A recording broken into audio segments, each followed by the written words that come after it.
अस्सलाम वालेकुम बच्चों, मेरा नाम अकरम खान है। मैं अनीस हुसैन में कोर्स कोऑर्डिनेटर और करियर काउंसलर की जिम्मेदारी निभा रहा हूँ। बेटा, मैंने अपनी पिछली वीडियोस में आपको जो फिजिकल फॉर्म है एमबीबीएस का और बीडीएस का, जो पूरे सिंध सूबे के लिए एक ही है, वो फिल करना सिखाया।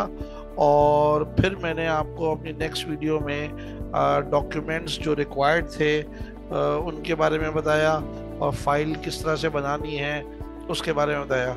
ये जो फिजिकल फॉर्म और डॉक्यूमेंट्स हैं जो टीसीएस पे ले जाके सबमिट करना है, टीसीएस की डिजिग्नेटेड ब्रांचेस जो कि इश्तिहार में गिवन थी, मैंने अपनी पहली वीडियो में आपको उनके नाम दिखाए थे। ये फॉर्म के साथ साथ ऑनलाइन फॉर्म भी आपको भरना है, एमबीबीएस का भी और बीडीएस का भी। एक बात मैं आपको बताता चलूं कि जो हमारे स्टूडेंट्स, मैं आज जो वीडियो बना रहा हूं वो उन स्टूडेंट्स के लिए बना रहा हूं जो कराची से ताल्लुक़ रखते हैं। ये वीडियो डाउ यूनिवर्सिटी की वेबसाइट से ऑनलाइन फॉर्म से बनेगी। ऑनलाइन फॉर्म डाउ यूनिवर्सिटी की जो वेबसाइट पे मौजूद है वो कराची के स्टूडेंट्स के लिए है। मैंने अपनी वीडियो में बताया था कि सिंध को कराची हटाकर 23 अजला में 23 डिस्ट्रिक्ट में डिवाइड किया हुआ है। उनमें से 13 डिस्ट्रिक्ट लम्स के अंडर में आते हैं और 10 शहीद मुहम्मद मेडिकल यूनिवर्सिटी लाड़काना के अंडर में आते हैं। तो वो जो 13 डिस्ट्रिक्ट लम्स के अंडर में आते हैं उनको लम्स यूनिवर्सिटी की वेबसाइट पर जाके ऑनलाइन फॉर्म भरना होगा। और जो 10 डिस्ट्रिक्ट शहीद मुहम्मद मेडिकल यूनिवर्सिटी लाड़काना के अंडर में आते हैं उनको शहीद मुहम्मद मेडिकल यूनिवर्सिटी लाड़काना की वेबसाइट पर जाकर ये भरना होगा ऑनलाइन फॉर्म। तो अभी ये जो वीडियो है ये सिर्फ कराची के स्टूडेंट्स के लिए है। जो हमारे एनडीए के स्टूडेंट्स हैं उनके लिए भी मैं वीडियो बनाऊंगा ऑनलाइन फॉर्म भरने की। बस ये बताता चलूँ कि फिजिकल फॉर्म और ऑनलाइन फॉर्म दोनों कंपलसरी है। दोनों में से कोई भी फॉर्म आपने नहीं भरा तो आपका फॉर्म यानी सबमिट नहीं होगा, आप एलिजिबल नहीं होगे। आपको फिजिकल फॉर्म भी फिल करके तमाम डॉक्यूमेंट्स के साथ टीसीएस की डेजिग्नेटेड ब्रांचेस में से किसी एक ब्रांच पे सबमिट कराना है और आपको ऑनलाइन फॉर्म भी भरना है। ऑनलाइन फॉर्म का पे जाने के लिए अब मैंने गूगल में लिखा DUHS एडमिशन। DUHS एडमिशन पे आप जब जाएं, आप ये इसको क्लिक कर दें, डाउ यूनिवर्सिटी एडमिशन, तो आप इस पेज पे आ जाते हैं। ये पेज पे जब आप आ जाएं तो आप इसमें MBBS BDS पब्लिक प्राइवेट के लिए भी फॉर्म आ चुके हैं, वो मैं इंशाल्लाह बाद में इस पे बात करूंगा, डिस्कस करूंगा। अभी MBBS BDS पब्लिक पे हम चले जाते हैं। MBBS BDS पब्लिक पे जाने के बाद online form for admission in MBBS course Sindh province, online form for admission in BDS course. तो आपको MBBS और BDS ये दोनों ऑनलाइन फॉर्म भरने हैं। तो पहले MBBS का ऑनलाइन फॉर्म ओपन कर लेते हैं। जब ये ओपन होगा तो इस तरह का पेज आपके सामने, admission in MBBS course in province, admission portal डाउ यूनिवर्सिटी। अच्छा, मैं फिर बताता चलूँ, ये कराची के स्टूडेंट्स के लिए ऑनलाइन फॉर्म है। तो आपने साइन अप करना है। साइन अप, अच्छा, अगर आप साइन अप आप कैसे करेंगे? अपना फुल नेम लिखेंगे, बेहतर है कि कैपिटल लेटर में लिख लें, स्मॉल में भी कोई इशू नहीं है। मैंने अपना नाम लिखा। आप अपना email address, valid email address जिस पे आपको ईमेल आए तो आप रिसीव कर सकें, वो लिखेंगे। आप अपना CNIC नंबर लिखेंगे डैशेस के साथ। आमतौर पे डैशेस नहीं लगाने होते लेकिन यहाँ पर डैशेस के साथ होंगे। आप कोई भी एक पासवर्ड सेलेक्ट करें, मर्जी है आपकी, कोई भी सिलेक्ट कर सकते हैं। तो जो भी आपने पासवर्ड सेलेक्ट किया है यहाँ पर, वही पासवर्ड यहाँ पर टाइप करें। पासवर्ड में कोशिश करें अल्फ़ाबेट भी हो और नंबर्स भी हो। जो भी पासवर्ड आप सेलेक्ट करें उसको आप अपने पास कहीं पर लिख लें ताकि आपको कोई प्रॉब्लम ना हो, कभी आप भूले ना। तो कहीं पर ज़रूर लिख लीजिएगा, वरना आपको बाद में परेशानी का सामना करना पड़ेगा। ये जो लिखा हुआ है LPFCY, जो स्मॉल है वो स्मॉल, जो कैपिटल है वो कैपिटल आपने यहाँ पर लिखना है और उसके बाद आपने रजिस्टर पे क्लिक कर देना है। जैसे ही आप रजिस्टर पे क्लिक करेंगे आप इस पेज पे आ जाएंगे, online admission portal for admission, online admission portal for admission in MBBS course Sindh province academic session 2023-24। ठीक है।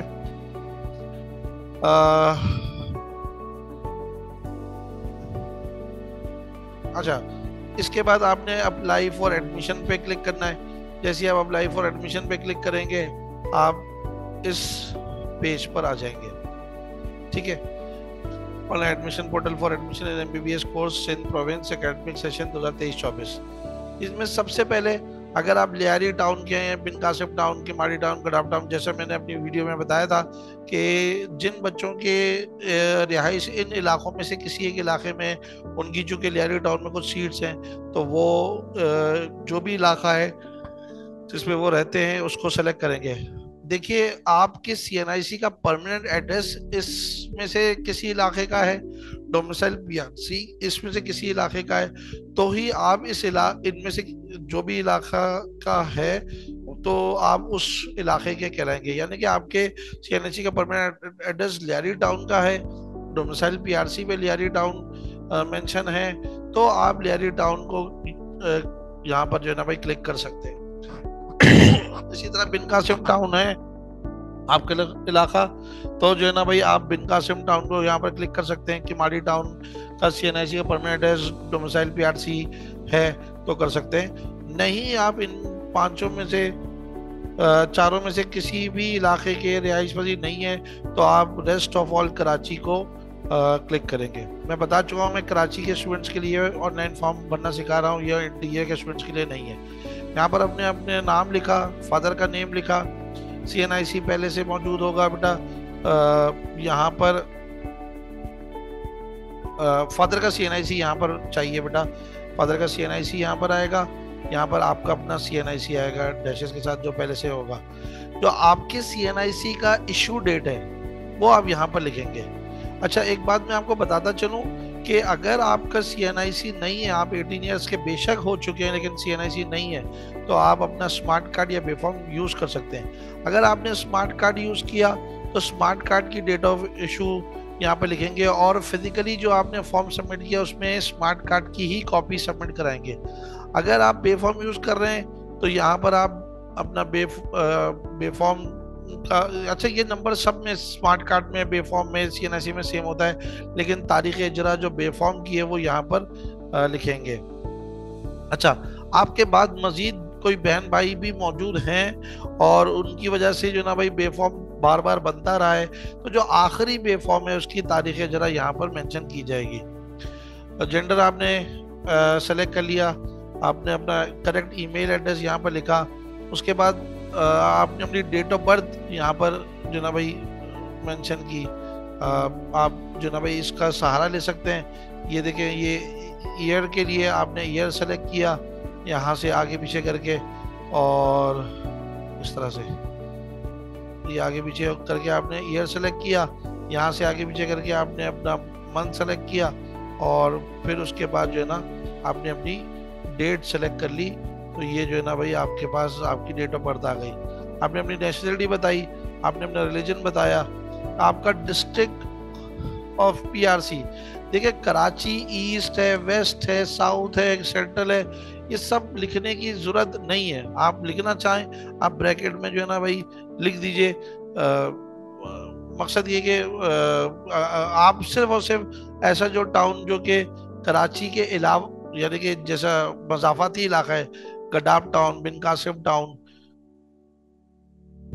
वो जो है ना भाई आप इनमें से जो है अगर है वो यहाँ पर मेंशन करेंगे, वरना आप यहाँ पर कराची लिखेंगे। यहाँ पर भी आप अपना जो क्या कहते हैं डिस्ट्रिक्ट ऑफ डोमिसाइल जो है वो कराची ही लिखेंगे।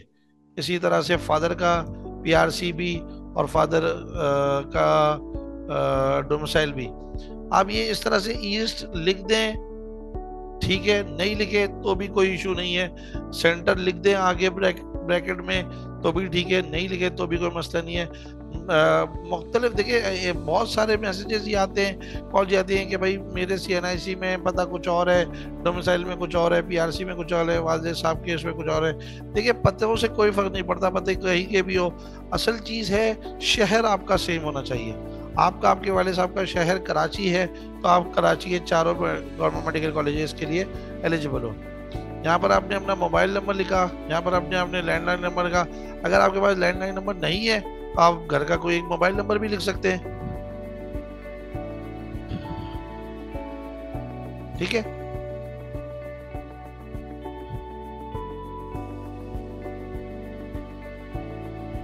तो आपके पास दोनों ऑप्शन है, लैंडलाइन नंबर है तो लिख दें, नहीं तो आप कोई घर का नंबर भी सकते हैं, और इसको छोड़ भी सकते हैं आप, अगर आप नहीं लिखना चाहते आप इसको छोड़ दें।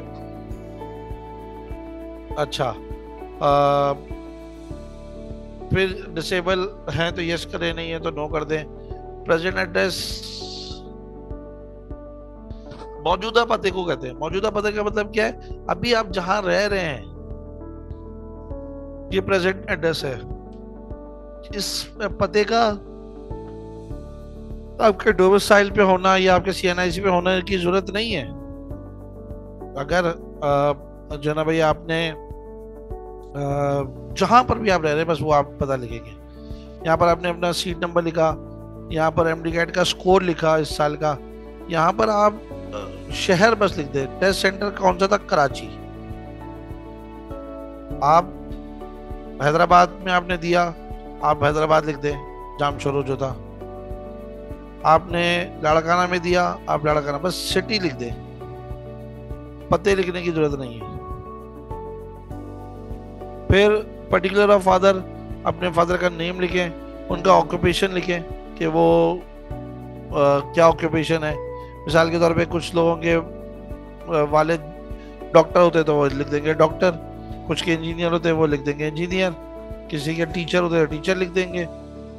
और डिजिग्नेशन ओहदे को कहते हैं, जिस डिपार्टमेंट में थे वो डिपार्टमेंट यहाँ पर आ गया। अच्छा, मैंने जो है ना भाई रिटायर्ड लिख दिया, किसी के वाले साहब रिटायर्ड तो रिटायर्ड लिख दें। किसी के वाले साहब जो ना भाई बिजनेस करते हैं तो ऑक्यूपेशन में बिजनेसमैन लिख दें, और डिजिग्नेशन और डिपार्टमेंट आप छोड़ दें, बनना जरूरी नहीं है।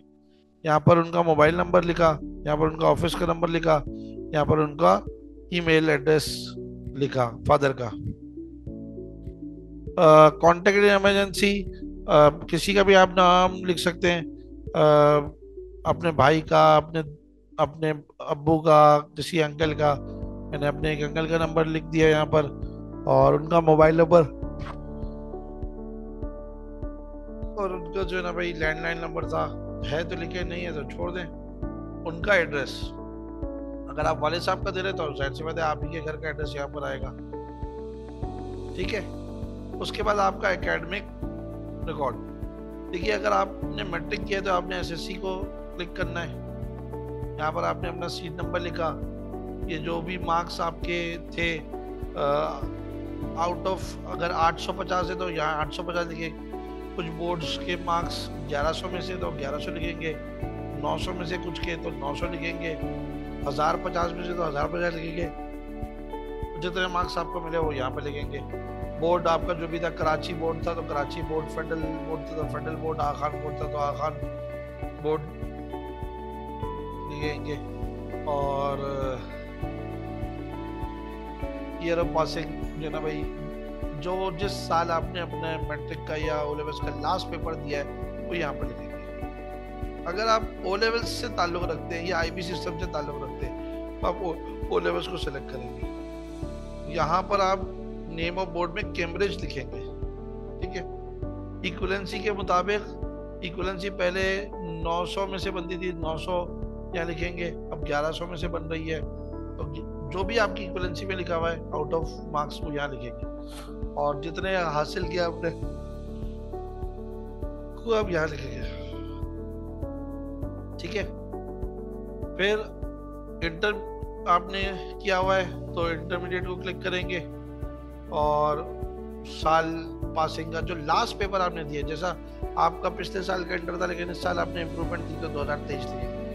पिछले साल ही आपने पेपर दिया उसके बाद नहीं दिए तो 2022 लिखेंगे। जो लास्ट पेपर जिस साल दिया वो लिखेंगे। रोल नंबर लास्ट जो पेपर दिया उसका रोल नंबर या सीट नंबर चाहिए। अच्छा, ये मैं बता चुका हूँ, सीट नंबर या रोल नंबर जो है वो जो हमारे ओ लेवल्स वाले स्टूडेंट्स हैं वो उनका कैंडिडेट आईडी होता है, उसमें पीके करके नहीं लिखना है, यहाँ पर सिर्फ नंबर लिखना है।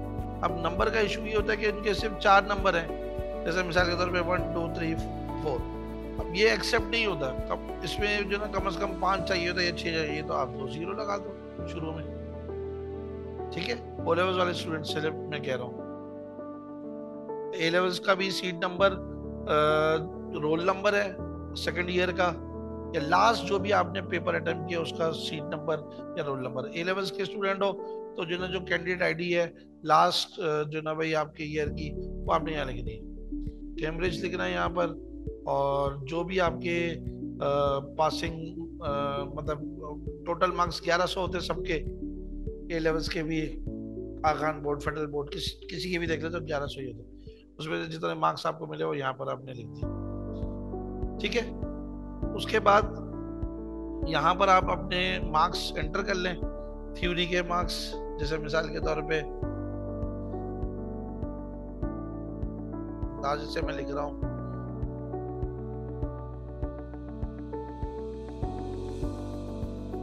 ठीक है।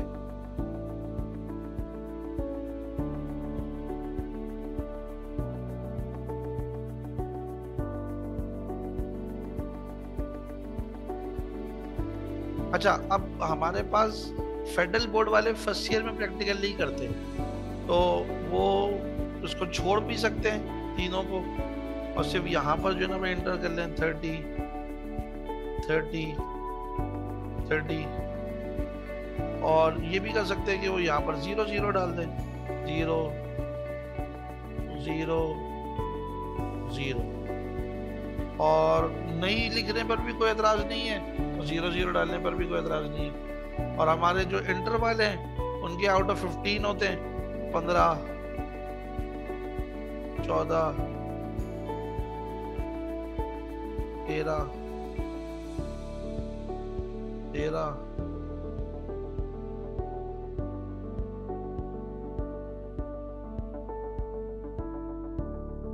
14,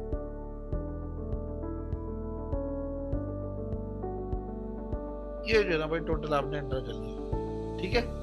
चाहे आप आखान बोर्ड के हों चाहे फेडरल बोर्ड के हों, फेडरल बोर्ड वाले बच्चों को बस मैंने बता दी ना, वो प्रैक्टिकल फर्स्ट ईयर में 0 0 0 डाल दें या जगह छोड़ दें, दोनों एक्सेप्टेबल। और बाकी आखान बोर्ड के हो आप या ज़ियाउद्दीन बोर्ड के हो या डीडीए के किसी बोर्ड के हो, सारे बोर्ड्स में फर्स्ट ईयर में भी प्रैक्टिकल होते हैं, सेकेंड ईयर में भी प्रैक्टिकल होते हैं, उस हिसाब से आपने मार्क्स डाल दिए। ये आपके टोटल 3 सब्जेक्ट के मार्क्स होते हैं। अगर आप ए लेवल्स के होते तो आप ए लेवल्स को यहाँ पर क्लिक करते हैं, ए लेवल्स क्लिक करने पर आपके पास यहाँ पर ग्रेड्स आते हैं, ए star, A grade, B grade. कुछ बच्चे ऐसे होते हैं जिन्होंने फिजिक्स नहीं ली होती है, फिजिक्स केमिस्ट्री बायो से ए लेवल्स की इक्विवेलेंसी प्री मेडिकल की बनती है। अगर फिजिक्स ना हो तो प्री मेडिकल की इक्विवेलेंसी नहीं बनती है, ए लेवल्स की प्री मेडिकल इक्विवेलेंसी के लिए फिजिक्स केमिस्ट्री बायो चाहिए। इक्विवेलेंसी तो नहीं बनती, लेकिन फिर भी ये बच्चे जिनके पास फिजिक्स की जगह मैथ्स है वो एलिजिबल होते हैं, तो वो मैथ्स का ग्रेड यहाँ पर डाल सकते हैं। आईबी सिस्टम वाले उनके पास ग्रेडिंग ABCD नहीं होती, बल्कि उनके पास मार्क्स से ग्रेडिंग होती है 7 6 5। तो जो ए ग्रेड है वो 7 है, उनका 7 है, ये 7 है। तो वो अगर उनका 7 आए हुए हैं तो वो ए सेलेक्ट कर ले, 6 है तो बी कर ले, 5 है तो सी कर ले, 4 है तो डी कर ले, 3 है तो ई सेलेक्ट कर ले, ठीक है।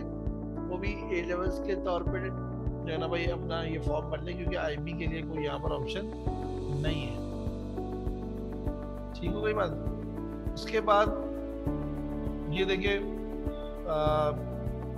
अब आपको जो ना भाई 4 ऑप्शन सेलेक्ट करने थे, तो पहले नंबर पे आप डाउ को सेलेक्ट कर लें, दूसरे पे जेएसएमयू को सेलेक्ट कर ले, तीसरे पे केएमडीसी को कर ले और चौथे पे शेख मोहम्मद आमिर सिंह को मेडिकल कॉलेज लियारी।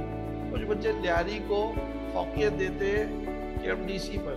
इसकी बेसिक वजह क्या है कि लियारी की एफिलिएशन डाउ से, तो डिग्री डाउ की मिल रही है, इसीलिए वो फौकियत देते हैं। लेकिन बहरहाल केएमडीसी पुराना कॉलेज है और पुराना कॉलेज होने की वजह से मैं तो केएमडीसी को ज़्यादा फौकियत देता हूँ।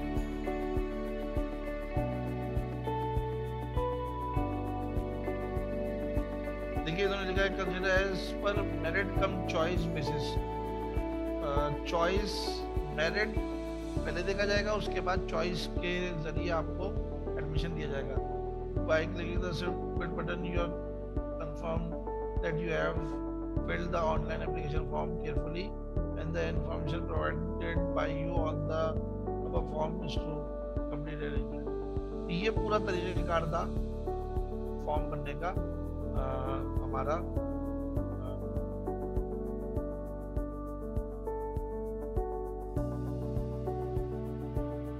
अब इसको बस आपने सबमिट, लेकिन अच्छी तरह 2-4 दफा चेक करें, शुरू से आखिर तक हर चीज चेक करें। एक दफा सबमिट आपने क्लिक कर दिया तो फिर आप इसमें कोई चेंज नहीं कर सकते। तो देखकर फिर आप इसको सबमिट पर नेक्स्ट पे क्लिक कर दें। अच्छा, मैं सबमिट करने से पहले हाथ के हाथ आपको जो है ना भाई बीडीएस का फॉर्म भी दिखा दूं, ताकि आपको उसकी भी बारे में साथ साथ मालूमात मिल जाए। देखिए हम यहाँ पर जब ऑनलाइन फॉर्म ये पब्लिक सेक्टर के लिए एमबीबीएस का किया था, अब हम यहाँ पर क्लिक करेंगे बीडीएस के लिए। जब बीडीएस के लिए करेंगे तो फिर से यही पेज खुलेगा, फिर से अपना नाम, ईमेल एड्रेस, सीएनआईसी, पासवर्ड और ये जो लिखा हुआ यहाँ लिखेंगे और रजिस्टर कर लेंगे। रजिस्टर करने के बाद हम जो है ना भाई इस तरह के पेज पे आ जाएंगे। जब इस तरह के पेज पे आएंगे तो अप्लाई फॉर एडमिशन पे क्लिक करेंगे और हम इस तरह का बीडीएस का फॉर्म में आ जाएंगे। ये पूरा फॉर्म बिल्कुल एग्जैक्ट सेम है, इसमें और उसमें कोई फर्क नहीं है, कोई इसमें फर्क नहीं है। आपने जो ना भाई बस यहाँ पर सबसे पहले जैसे जो ना भाई देखिए ये बीडीएस का फॉर्म है और ये एमबीबीएस का फॉर्म, दोनों में फर्क देखेंगे। बस ये जो ऊपर की लाइन है ना ये अलग है और यहाँ पर नहीं है। बाकी name, father CNIC number, date of issue सब कुछ सेम, हर चीज जो मैंने बताई वो सेम है और उसी तरह से यहाँ पर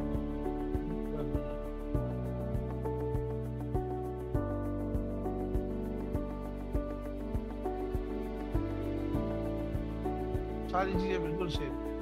मार्क्स भी जैसे मैंने आपको बताया उसी तरह से एंटर करने हैं। हाँ, कॉलेजेस में अब आप सेलेक्ट कौन से करेंगे? देखिए नंबर 1 पे आप डॉक्टर शतवाद को सेलेक्ट करें, नंबर 2 पे आप सिंध इंस्टीट्यूट को सेलेक्ट करें, नंबर 3 पे आप केएमडीसी को सेलेक्ट करें, नंबर 4 पे आप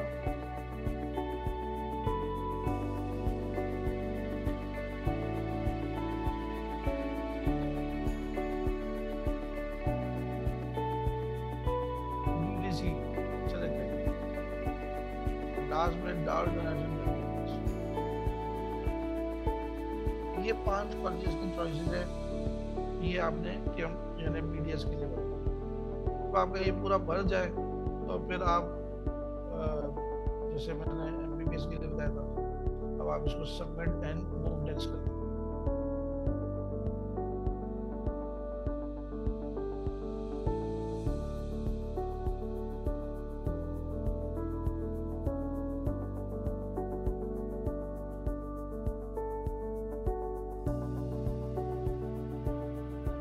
डैश उसमें बीच में मोबाइल नंबर में लगा दिया ना, तो नहीं लगाने देते हैं।